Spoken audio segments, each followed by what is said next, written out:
언젠가 제가 방송에서 연어에 대한 방송을 봤습니다. 연어란 강상류에서 태어납니다. 그리고 나중에 살기는 바다에서 몇십 년을 살게 됩니다.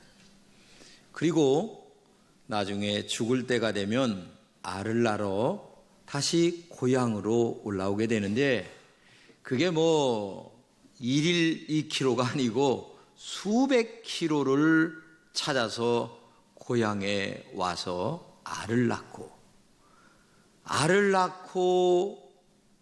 마지막 하는 일이 뭐냐? 죽는 거예요.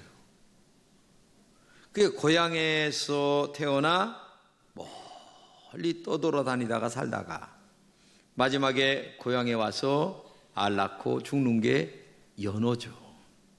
이걸 갖다가 학자들은 회귀 본능이다 이렇게 얘기하지만은 참 도저히 인간의 머리로 생각을 해도 이해가 안 되는 일이 연어가 고향을 찾아오는 거죠. 근데 연어만 고향을 찾아오는 게 아니라 인간도 고향을 찾아가는 마음이 있다는 얘기죠. 인간은 누구나 고향을 그리워합니다. 자기가 태어난 그 어린 시절을 보낸 그 고향, 뒷동산, 초등학교, 거기가 그리워지는 것이 우리 인간이죠.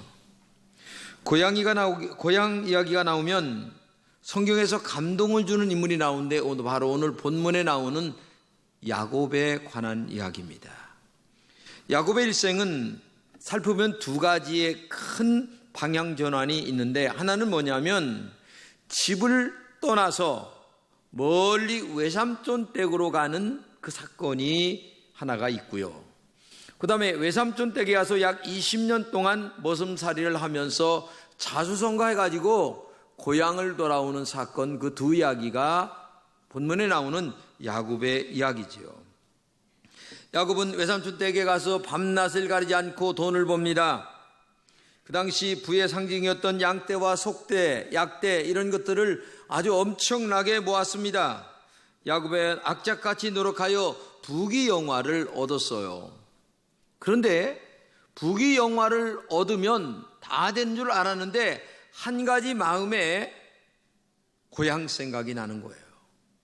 고향 생각이 왠지 뜨겁게 나는 거예요. 고향을 찾고 싶은 마음, 고향에 어릴 적 함께 했던 그 친구들이 마음속에 떠올라서 오늘 말씀은 고향으로 돌아가는 그런 그 내용이 나오게 되는 거죠. 근데 고향을 찾아가는 중에 문제가 생겼어요. 뭐냐면 자수성가했지만 고향을 쉽게 찾아갈 수 없는 건이 하나가 있는데, 고향을 떠나올 때에 야곱이 형 에서에게 죄를 많이 줬어요. 왜냐하면 장자인 형 에서가 찾아야 될 그 장자권을 거짓말로 속여서 아주 교묘하게 장자권을 훔친 거예요. 그냥 한마디로 얘기하면. 나중에 이것을 알았던 형 에서가 이 동생을 죽이려고 애를 썼는데 나중에 보니까 야밤도주를 한 거야. 그리고 20년이 된 후에 지금 고향을 찾아가는데 마음은 고향에 가고 싶은데 형 에서가 굉장히 두려운 거예요. 지금 가고 싶은 마음 있지, 그 다음에 형에 대한 두려운 마음, 이 두 가지가 교차하는 마음이 오늘 본문에 기록된 내용이에요. 아버지 이삭을 속여서 형님이 받을 장자권, 축복권 모든 것을 가로챘습니다. 결국 이 일로 양자택일이 이루어지는데, 야 형한테 맞아 죽을 거냐 아니면 야밤도주 할 거냐, 결국 야밤도주에서 20년 만에 거부가 돼서 돌아오는 거죠. 물질의 거부는 되었지만은 여전히 외로울 때 형님 생각도 났습니다. 고향을 찾고 싶은 마음도 있었어요. 그러나 고향을 빨리 갈 수가 없었어요. 왜? 형의 복수의 칼날이 두려웠기 때문이죠. 그러나 용기를 내어 부모님이 계시던 고향, 같이 놀던 친구들이 그리워서 이제 오늘 본문의 고향길에 오르는 내용이 본문 내용입니다. 아마 이번 추석 명절에도 전 국민이 대이동을 하는 일이 일어나게 되죠. 경제가 어려워도, 삶이 어려워도 고향 갈 때의 그 기쁨과 즐거움은 말할 수가 없습니다. 고향에는 부모님도 계십니다. 형제 친지들이 있습니다. 옛날 정든 사람들을 만날 수 있는 따뜻한 곳이기 때문에 고향을 찾아가게 되는 겁니다. 그런데 어떤 분은 고향 가는 마음이 굉장히 행복하고 기쁜 마음이 있는 반면에 어떤 사람은 고향 가는 마음이 굉장히 두렵고 무거운 마음이 있는 사람도 있어요. 본문의 야곱처럼 말입니다. 본문을 같이 한번 읽겠습니다. 시작. 야곱이 눈을 들어보니 에서가 400명의 장정을 거느리고 오는지라 그의 자녀들을 나누어 레아와 라헬과도 여종에게 맡기고 여종들과 그들의 자식들은 앞에 두고 레아와 그의 자식들은 다음에 두고 라헬과 요셉은 뒤에 두고 자기는 그들 앞에서 나아가되 몸을 7번 땅에 굽히며 그 형 에서에게 가까이 가니 이렇게 말하고 있습니다. 에서가 좋지 않은 감정을 가지고 공격해 온다는 것을 알고 있었던 이 야곱은 머리를 또 굴립니다. 이제 소떼 양떼를 나눕니다. 그리고 가족들을 나누는데 여종들을 제일 앞서서 보냅니다. 문제가 있으면 너들 먼저 죽어라 이 얘기예요. 그 다음에 이제 라헬과 요셉을 배치하는데 제일 끄트머리 자기 사랑하는 아내인 라헬과 그리고 자기 친동생인 요셉을 제일 끄트머리에다가 이렇게 배치를 하게 되죠. 그래서 이제 무슨 일만 있으면 이제 도망친다는 계산을 갖고 이제 이렇게 아주 잔머리를 굴리면서 가게 되는 거죠. 왜냐? 정말 고향에 가고 싶은 마음은 굴뚝었지만 형의 그 두려운 칼날이 지금도 마음에 엄습해 오기 때문에 거기에 대한 대비를 나름대로 한 거예요. 사실 야곱은 지금까지 많은 물질을 버는 것이 축복인 줄 알았어요. 그러나 지금 와서 보니 더 큰 축복이 형제 간의 화해, 화평이라고 하는 것을 알게 됐습니다. 이제 형과 거의 만날 시점에서 야곱은 대단한 예절을 갖춥니다. 마치 삼보일배하는 것 마냥 형에게 7번씩이나 절을 하면서 가까이 다가가게 되죠. 이렇게 절하는 형태는 고대 근동의 왕에게나 하는 일을 자기 형에게 지금 하는 거예요. 우리가 명절을 당해서 가족 친지를 만나길 원하죠. 핵가족이라 나 홀로 가족이 되어서 명절 때가 되면 서로 보고 싶어 마음이 굉장히 큽니다. 그렇죠? 그렇지만 예전에 받았던 상처와 두려움 때문에 과감하게 손을 내밀지 못하는 가정들도 많이 있어요. 그러니까 어떤 사람은 명절이 즐거운 사람이 있는 반면에 이렇게 가족 간의 상처를 받은 사람들은 명절이 괴로운 가정들도 많이 있다는 얘기죠. 마치 본문의 야곱처럼 말입니다. 그런데 놀라운 일이 벌어졌어요. 뭐냐면 오늘 4절에 함께 읽겠습니다. 에서가 달려와서 그를 맞이하여 안고 목을 어긋매며 그와 입맞추고 서로 울었다. 이렇게 말하고 있어요. 아니 20년 만에 형제의 상봉인데 피는 물보다 진하다는 말처럼 아니 이게 웬일입니까? 400명의 군사를 거느리고 오던 형이 갑작스레 마음이 돌변하여 아이고 이게 동생 오래간만이네 이게 20년 만이요 하면서 세상에 껴안고 허그를 하면서 막 눈물을 철철 흘리면서 우는 장면이 조그맣게만 해도 400명의 군사를 거느리고 칼로 다 이놈 오기만 하면 내가 목을 치겠다고 하던 이 장면이 확 바뀌면서 말이에요. 이런 따뜻한 장면으로 변화가 되는 거예요. 그리고 야곱은 이제 그의 모든 자식들을 형에게 인사를 시키고 그 다음에 양떼와 소떼를 형에게 선물로 주는데 형이 야 나도 돈 많다 너 안 줘도 돼 하면서 안 받는다고 하고 받는다고 막 그런 좋은 실강이가 벌어지는 내용이 오늘 본문의 내용이죠. 오늘 우리도 야곱같이 고향 가는 길이 빈손일 수는 없습니다. 양손에 바리바리 싸가지고 가야 됩니다. 김영란법이 발표가 됐지만은 그거 아무 소용없어요. 갈 때 바리바리 싸져 가지고 가면 됩니다. 그죠? 홍삼 한 박스 가지고 가야 되고 선물 종합 세트 사가지고 가야 되고 하여튼 부모 형제들이 좋아하는 그 무엇을 싸가지고 고향으로 가야 됩니다. 선물이라고 하는 것은 사람의 마음을 넉넉하게 만들어주는 은혜가 있어요. 윤활유 역할을 하게 되죠. 그 매력이 있습니다. 그런데 문제는 선물만 준다고 다 되는 것은 아니란 얘기입니다. 야곱과 에서 간에 20년 전에 겪었던 아픔이 여전히 앙금처럼 남아있어요. 이게 사실이에요. 우리의 삶 속에도 가족과 친지 간에 그 앙금처럼 남아있는 그런 것들이 많이 있다는 얘기입니다. 그런데 이런 흔적들은 10년, 20년이 지나도 빨리 없어져야 되는데 안 없어진다는 얘기예요. 이게 문제라는 얘기입니다. 좋은 일은 왜 이렇게 쉽게 잊어버리는지, 그런데 나쁜 일은 왜 이렇게 오래 가는지, 이게 인간의 심정이에요. 그래, 너 그때 그랬지? 한번 언젠가 보자. 이렇게 아주 깔끔한 마음을 갖고서 살아가는 것이 인간이란 얘기예요. 마음의 상처는 잘 지워지지 않고 괴로움을 더해주죠. 그래서 상처를 준 사람을 만나기가 싫어하는 것이 인간이에요. 그런데 놀라운 고백이 야곱에게서 터져나옵니다. 내가 형님의 얼굴을 배운즉 하나님의 얼굴을 본 것 같사오며 형님도 나를 기뻐하심이니이다. 이러한 말이 오늘 본문에 나오는데 이것은 간교한 말이 아니에요. 마음의 진심에서 나온 표현입니다. 여러분 생각해 보세요. 에서가 하나님의 얼굴 같겠어요? 에서는 원래 사냥꾼이에요. 그 다음에 털이 북슬북슬 난 정말 이상하게 생긴 사람이에요. 마치 산뚜적 같은 놈이 에서였는데, 아니 그 에서를 지금 바라보는데 세상에 하나님의 얼굴을 뵙는 것처럼 좋았다는 거예요. 아니 그게 그렇더라고. 우리 교회 어느 집사님 얘기를 들어보니까 남편을 봤는데 해처럼 빛났대. 그래가지고 눈이 뿅 가가지고 결혼을 했대. 아니 그때는 왜 눈에 콩깍지가 꼈는지 그렇게 됐다고. 여기 지금 콩깍지 다 씌어가지고 지금 손해보는 사람들 많죠. 콩깍지 다 껴가지고 사는 거예요. 사람 인생이라는 것은. 근데 지금 본문에 이 야곱이 조금 전까지만 해도 이상했는데, 지금 보니까 형님의 얼굴이 하나님의 얼굴처럼 해처럼 빛나는 거야. 그런데 이러한 에서를 본 순간 야곱이 이렇게 얘기하는데, 내가 형님의 얼굴을 배운 즉 하나님의 얼굴을 배웠다라고 얘기하는데 어떻게 이렇게 될 수 있겠냐 그 말이에요. 그것은 야곱 자신의 마음이 상대방의 얼굴이 사냥꾼의 얼굴이 아니라 하나님의 얼굴처럼 볼 수밖에 없는 야곱의 마음이 변했기 때문에 그렇게 됐다는 거예요.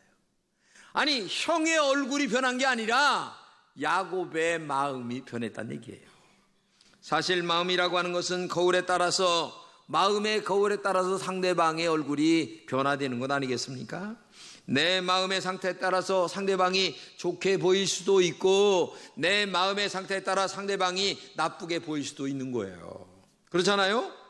나쁜 사람도 좋게 보이는 것이 내 마음이 좋으면 좋게 보이는 거예요. 화해는 말이 아니라 이 마음이 바뀌어야 화해가 되는 거예요. 말로만 악수한다고 화해가 아니에요. 옛날에 무슨 이성계하고 무학대사하고 얘기 있는 것 마냥 돼지 이렇게 얘기하니까 가만히 생각하다가 왕의 마음이 돼지처럼 생겼으니까 내가 돼지처럼 보이는 겁니다. 그렇죠. 마음이 중요한 거예요. 그러니까 오늘 여러분도 마음이 바뀌지 않는 한 화해는 이루어지지 않습니다. 아무리 화해로운 말 악수 1000번을 해도 마음이 변하지 아니하면 그 화해는 이루어지지 않는 거예요. 그런데 오늘 본문에 보게 되면 형님의 얼굴이 하나님의 얼굴로 보일 정도로 야곱의 마음이 변화되었다는 것이 중요한 거죠. 안타까운 것은 내가 먼저 변하는 것이 정말 아니에요. 가만히 보게 되면 우리가 정말 마음이 변해야 되는데 네가 먼저 변해라. 그러면 내가 변하겠다. 이렇게 되기 때문에 안 되는 거예요. 그런데 하나님은 이걸 알아야 돼요. 죄인인 우리가 하나님 살려주세요 해서 우리가 구원받은 게 아니에요. 의로우신 하나님께서 손을 내밀어 내가 너를 건져주마 해서 지옥불에서 건져주시고 지옥에서 건져줘서 우리가 하나님의 의로운 손으로 건짐받은 사람이 되어서 구원받은 백성이 된 줄로 믿습니다. 그렇기 때문에 언제나 오늘도 하나님의 그 십자가의 보혈의 사랑을 아는 사람은 네가 먼저 손 내밀어라 이놈아, 기다리지 말고 내가 먼저 마음이 변하여 하나님 앞에 손을 내밀을 때에 하나님의 은혜가 우리에게 임하게 될 줄로 믿습니다. 죄를 지은 인간이 먼저 내미는 게 아니라 의로운 하나님께서 죄인의 손을 먼저 잡아주신 것처럼 오늘도 원수 같은 형제, 원수 같은 이웃과 함께 정말 내가 먼저 손을 내미는 그런 은혜가 여러분들에게 있기를 주님의 이름으로 축복합니다. 그런데 어떻게 이 고집불통의 야곱의 마음이 선하게 바뀌었을까요? 바로 창세기 32장에 보면 야곱의 약복강가에서 하나님을 깊이 만나는 은혜를 경험하게 됩니다. 야곱은 약복강가에서 세상적인 복을 다 차지하기 위해서 인륜도 도덕도 저버리고 살았던 자기 인생 자체를 하나님 앞에 회개합니다.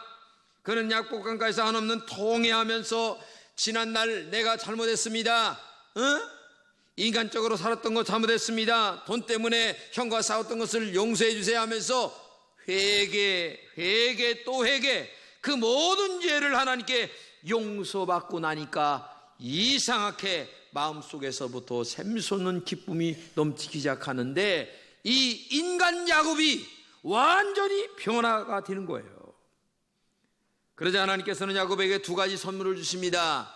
뭐냐? 하나는 누구든 받아들일 수 있는 마음의 화평의 넓은 마음, 이 마음을 주셔요.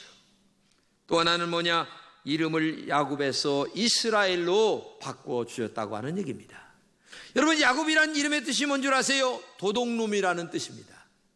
그리고 남을 못 살게 굴기 위하여 뒤꿈치를 계속 물고 늘어지는 사람, 이런 뜻이에요. 야곱이라는 뜻이. 여기 그런 사람 있죠? 아주 마른 앞에서는 그럴싸하게 하면서 속은 마려 남의 안 되게끔 자꾸 발뒤꿈치를 그렇게 끌고 내리는 야곱 같은 사람들이 있어요. 말은 그럴싸하게 합니다. 그러나 속은 계속 야곱이 되어서 남의 뒤꿈치만 계속 물고 늘어지는 그런 인간이었는데, 약복강가에서 기도하고 난 다음에 하나님의 은혜로 말미암아 이스라엘로 이름이 변화되는데, 이스라엘이라는 말의 뜻은 뭐냐? 하나님과 겨루어 이겼다, 그런 말이에요. 아니, 야곱이 어떻게 하나님과 겨루어 이겼어요? 이길 수 있겠어요? 아니, 천사와 어떻게 싸워 이길 수 있겠어요? 하나님이 져주신 거예요. 왜? 회개하는 마음 속에 하나님이 그에게 은총을 주신 거예요. 지금도 하나님 앞에 회개하기만 하나님이 여러분들에게 은혜를 부어주실 줄로 믿습니다. 옛날에 우리 손자 예찬이하고 씨름만 하면 100번 내가 집니다. 한 번도 이긴 적이 없어요. 그런데 걔는 내가 져준 줄은 모르고 지가 이겼다고 얼마나 좋아하는지 몰라. 여러분, 하나님이 은혜를 주시니까 우리가 사는 거예요. 우리가 죄진 대로 하나님이 다 우리에게 야곱처럼 복수한다면 하나님 앞에서 우리가 살 사람이 누가 있겠어요? 하나님의 은총 가운데 오늘도 하나님과 겨루어 이겼다고 하는, 하나님이 져주시는 이스라엘로 바뀌어진 은혜가 여러분들에게 있기를 주님의 이름으로 축복합니다. 그래서 야곱을 조건 없이 용서하시는 마음까지 주신 거예요. 하나님과의 수직적인 관계가 회복이 되자 이 수평적인 형제의 관계까지 회복이 되는 은혜를 하나님께서 허락해 주신 거예요. 제가 처음 신앙생활 할 때인데, 이제 사촌 집에 제사를 지내러 갔는데, 예수 믿는 사람은 제사를 안 지낸다 소리만 듣고서 난 제사 지내는 데다 가만히 서 있었어. 이렇게 다 다른 사람들은 다 절하는데 나만 가만히 1시간 서 있고 나니까 또 이상하더라고. 근데 바라보는 눈초리가 이상한 거야. 저 놈 저거 싸가지 없는 놈. 이렇게 바라보는 거예요. 그래서 내가, 아니 인마 네가 내가 하면서 이제 싸웠어요. 싸우고서 이제 집에를 온 거야. 근데 마음이 편치 않아 내가. 그래가지고 목사님한테 상담을 했어요. 목사님, 내가 이번 명절에 이렇게 해가지고서 싸워가지고서 내가 이지 저차 저기 저차 이렇게 해가지고요 이렇게 됐다고 얘기하니까, 그러면 되겠어. 그래도 예수를 믿는데 잘해야지. 그러면서 이렇게 얘기해요. 어쨌든 형제지간 안에 미워하고 크게 다툰 것은 하나님께 진심으로 잘못했다고 용서를 빌고, 싸운 사람 한 사람에게 다 사과 편지 쓰고 그 다음에 쬐만한 선물이라도 하나 보내라고. 그래서 제가 목사님 시킨 대로 한 거 아니겠어요? 그랬는데 말이요, 나중에 그 편지를 쓰면서 제가 진짜 회개했어요. 주님, 제가 너무 싸가지가 없어가지고 이번에 이렇게 했으니까 용서해 주시고 십자가의 보혈로 용서해 주시고 하면서 내가 너무나 싸가지 없어요. 그래서 내가 하면서 편지를 이렇게 하면서 이제 그런 회개하는 마음으로 기도를 했어요. 가서 편지를 보내고 선물도 보냈는데 나중에 어떤 한 사람이 편지를 보냈는데 이래요. 아니 뭐 그런 걸 가지고 우리야 예수 믿는 거 다 아는데 다음에는 와서 그냥 밥이나 잘 먹고 놀다가 나 그 다음부터는 그냥 가서 그냥 밥 먹고 잘 놀다 봤어요 내가. 하여튼 이런 일이 있었는데 한마디로 얘기하면 친척들도 나를 이해해주고 나도 그런 것들을 또 다 용서하고 이해할 수 있는 마음이 됐다는 얘기죠. 행복은 화평한 관계에서 오는 것 아니겠습니까? 요사이 가정이 흔들거립니다. 아니 흔들거리는 거 아니라 가정이 깨지는 가정들이 너무나 많아요. 젊은이도 깨지고 노인들도 깨지고 가정이 이래요. 친척이나 형제 간의 관계가 얼마나 어려운가를 알게 되죠. 너무나 많은 사람들이 극단적 이기주의로 치닫고 있습니다. 이럴 때일수록 가정과 친척 간의 화평과 화목이 얼마나 중요한가를 알게 되죠. 왜냐하면 이런 행복한 관계는 복음이 건너가는 다리가 되기 때문에 그래요. 추석 명절 가족과 친지를 만나는 행복과 기쁨도 있습니다. 그러나 나를 힘들게 하고 상처 준 사람도 만나게 됩니다. 그래서 명절 때 많은 부부가 가정의 위기를 경험하는 경우가 많이 있습니다. 특히 부모님과 자녀 간의 관계가 깨질 가정도 많이 있습니다. 부모는 자식에게 상처를 받았다고 하고 자식은 부모에게 상처를 받았다고 하는 가정도 너무나 많이 있어요. 부모님들은 자녀의 부모님의 권위를 인정 안 한다고 하고 왜 그렇게 하느냐고 자녀들은 또 난리치고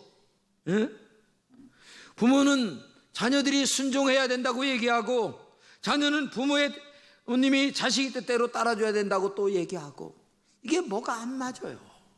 그래서 가정이 지금 깨지는 가정들이 너무나 많은 것이 오늘 우리들의 현실입니다. 자식 잘 되기를 원하지 않는 부모가 누가 있겠습니까? 그러나 그 원하는 방법과 내용이 다르기 때문에 문제가 생긴다는 얘기예요.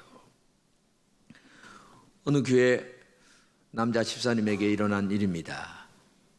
교회를 오랫동안 다녔는데 아들이 안 나오는 거예요. 그러니까 얼마나 마음이 아프겠어요. 그래서 마음에 씩씩거리고 그냥 막 화가 치밀어 오르는데 이 자식은 꿈쩍도 안 하는 거야. 근데 어느 날 부흥회를 하는데 이 집사님이 은혜를 받았어요. 은혜를 받고 나니까 마음이 조금 바뀌는데 뭐가 바뀌느냐면은 내가 어려서 공부 못한다고 교직에 두드려 판 그 생각이 나는 거예요. 근데 그놈은 그때 맞은 아픔 때문에 아버지에게 마음문을 열지 않는 거야. 그래가지고서 이게 늘 이렇게 지내고 있는데 이 아버지가 은혜를 받고 나니까 내가 왜 그때 그랬는가. 때린다고 공부 잘하나 안 때려도 공부 못하고 저래도 공부 못하는 건 마찬가지인데 잘할 걸 하는 생각이 들어가지고 어느 날 불러가지고서 아들의 손을 꼭 붙잡고 아들아 미안하다. 어차피 공부 못할 걸 때린 건 미안하다 하면서 이제 아버지가 진짜 사과를 한 거야. 사과를 하니까 이놈이 의외의 역사가 일어났잖아. 그러니까 이놈이 눈이 띵그레지면서 이 마음이 이제 제정신이 돌아온 거예요. 돌아와서 아버지 앞에 정말 잘못했다고 내가 잘못했다. 아버지 제가 더 잘못했습니다. 그래 그러냐 나는 너보다 더 잘못했다. 이렇게 가지고서 이게 화해가 이루어져 가지고 세상에 그때부터 가정이 행복하게 되는 그런 일들이 있다고 하는 그 간증을 들으면서 여러분 아버지 되신 분들 아버지 아들한테 가서 무릎 꿇고 비세요. 그래야 가정이 행복합니다. 지금 자식들이 어떤 자식들인데 어차피 공부 못할 거 가지고서 자꾸 얘기하지 마세요. 어차피 안 되는 거니까 그런 줄 알고 네 멋대로 잘 살아라. 나이가 들면 깨달아 다. 그렇잖아요. 그거 지금 깨닫지도 못하는데 100번 얘기해야 아무 의미가 없어요. 그렇지 않아요? 생각해 보세요. 여러분 화평에 이른 인간의 힘으로 안 됩니다. 내 힘으로 안 돼요. 야곱이 인간의 힘으로 뭐 바리바리 싸질머지고 100번 노력을 100번 해도 안 되는 거야. 약복강가에서 하나님을 만나고 성령의 은혜를 체험하고 나니까 내가 변화되고 나니까 형과의 화평이 이루어지는 것이지 네가 변화해야 된다. 이만 죽을 때까지 가져도 평화 안 이루어집니다. 부탁합니다. 오늘의 핵심적 이야기는 뭔 줄 아세요? 화평입니다. 고향 가서 왼수와 만나도 화평하시기를 바랍니다. 근데 그 화평은 어디서부터 이루어지느냐? 내가 손을 내밀어야 돼. 내 마음이 변화해야 돼. 내 마음은 언제 변화해야 되느냐? 하나님을 만나야. 은혜를 체험하여 십자가의 보혈이 여러분의 마음을 어루만져 주실 때에, 주님의 보혈이 여러분의 심령을 이렇게 깨끗이 씻어줄 때에 내 마음에 응그러진 그 응어리가 나도 모르는 사이에 녹아지는 거예요. 그래서 형과의 얼굴을 배울 때에 하나님이 에서의 마음을 다 녹여주시는 거예요.